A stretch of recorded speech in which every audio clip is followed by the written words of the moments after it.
Eco is a game where teamwork is just as important as the solo contributor, and with the looming meteor just above, it really puts the pressure to work together. You're tasked with saving the planet from this meteor without destroying the planet in the process, without destroying the resources, without polluting the planet, without destroying the wildlife, all of the above.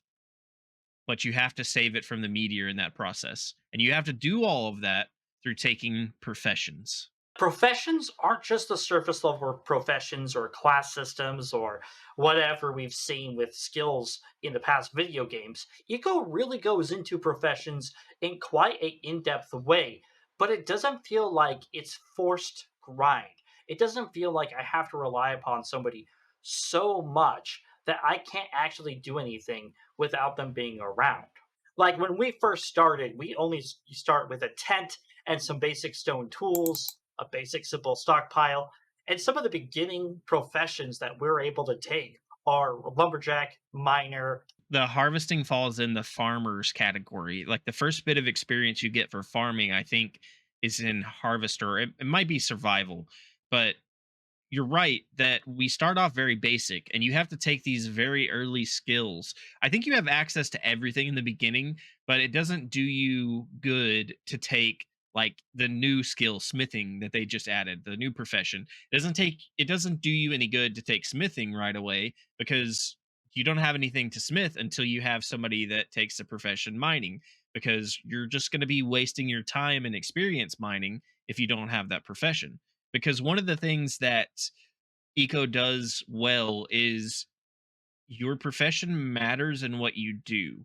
So if you don't take the farming skill and you're doing a lot of gathering and you're doing a lot of plowing of fields and planting of trees, you're not getting any experience for that. You're not leveling for those things because you don't have that farming skill, and all that falls under farming. But it is important to make sure that you do take a profession you like, that you are doing a daily activity or doing a lot of activities with, because you will eventually have to have that little skill to do it. Like as I mentioned, one of the things that you need to make at the carpentry bench requires at least a level 5 carpentry. Otherwise, we can't actually progress in our own research technology, correct? Yeah, and if I don't take carpentry and I'm just doing a lot of carpentry work, I'm not getting those levels, I'm not getting that experience, and I'm not getting the level 5 where we can make certain things. Cuz while you can see a lot of the recipes pretty early on as you unlock things, you may not be able to make those recipes for different reasons. Different professions you need, different materials you need that require other professions. And then also, like you said, levels. You can't put work into an item unless you're the level that item requires. But one of the things that we ran into when we played last time is needing like you to make nails so I could make the lumber, so you could build a house, so you could put workstations in that house, so that you could build me gearboxes for the ships we were trying to make. You actually have to research these technologies in a research bench, and you can't just immediately take these professions with the stars you earn by getting that experience in the professions that you have taken. That's actually one of the mechanics of the game is they give you stars over time from the experience you gather leveling up your professions and doing things around the world, and you have to allocate where you want to put these stars in the professions, because while you can read the books on these professions and have the knowledge that you could put a star into it anytime you want, without the star in this profession, you can never level it up. Normally, when you see a research table, in my experience, you do some research. If you read the book, you get that skill. Like that's it's kind of what I feel like is a staple for any game with a research table. Eco's a little bit different, like you said, because you can research that book, get the research paper. Any player can read it. It gives you extra research paper inside the book, so anybody can read it, but it doesn't give you that skill. It just unlocks the slot where you can put a star in that skill, like you said. And that star is what actually unlocks you both getting experience in that skill, being able to level it up, and being able to get the recipes and being able to do the work for that skill. Now, you can still do basic stuff. I can go mine for you and get ore for you, but I don't get experience for any of that.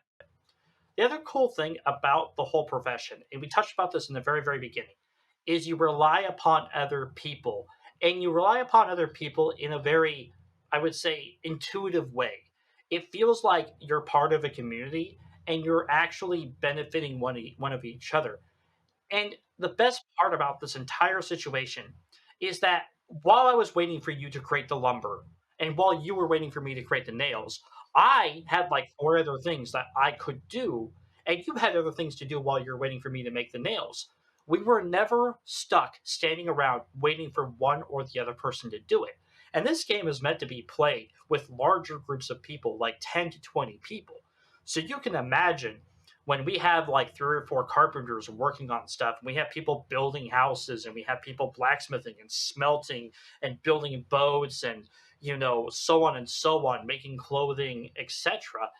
It can become a very bustling kind of way, and that's what I love about this game. They made it from the ground up to be exactly that, a community of people working together. You're all working together, so you're not exactly having to do everything. Like when we're playing, it's just me and you, so we have several professions between each other, and we're having to rely heavily on each other to do several different things. I mentioned earlier the nails and the seed oil and all that stuff. You're having to do smithing for the nails, you're having to get the flax seeds for me, and then I'm having to take those nails and flax seeds and turn them into lumber so that we can advance your house and do this and that. We're grinding a lot more than what a big community would, but it's still fun because we, like you said, we have plenty to do. So we're not just sitting and waiting on, I'm not sitting and waiting on the nails so I can make you the lumber. I can start the lumber in the queue. You can go make the nails and then add them to the storage, and I can go off and build my waterfall that I spent 2 hours building. You just pointed out something important for everyone to know. There is a form of automation in the game.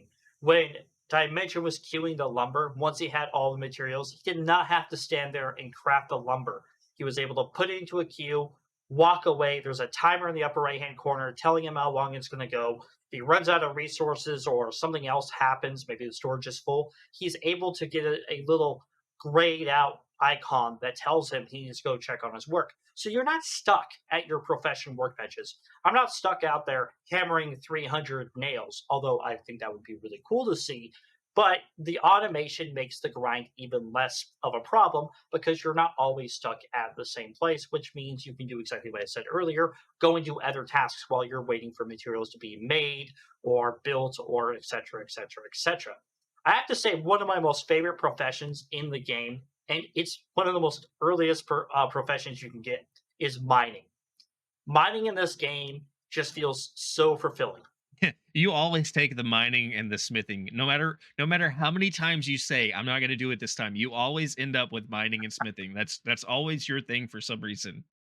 I know it's not our topic to talk about, but you brought up the workstations and queuing up all this stuff and walking away. One thing we always talk about when we play Eco 2 is the way the workstations look when they're actually doing the work for you. The The animations they put in automation. and exactly the time they put into making these machines and these workbenches look like they're actually making what you've asked it to make is fantastic. Well, folks, thank you for joining us and talking about Eco's professions, one of the very many aspects of Eco that actually makes the game, well, Eco. Maybe next time we decide to talk about Eco, we're going to be looking at the government and management system in the future. Well, thank you very much for watching us again, folks, and don't forget to give my co-host Dimension a follow and a look at. His Twitch link is down below, and join me in thanking Red Falcon for being in the background and making sure everything runs smoothly. From us to you, thank you for watching Stay Survival. Ta for now. See you in another dimension.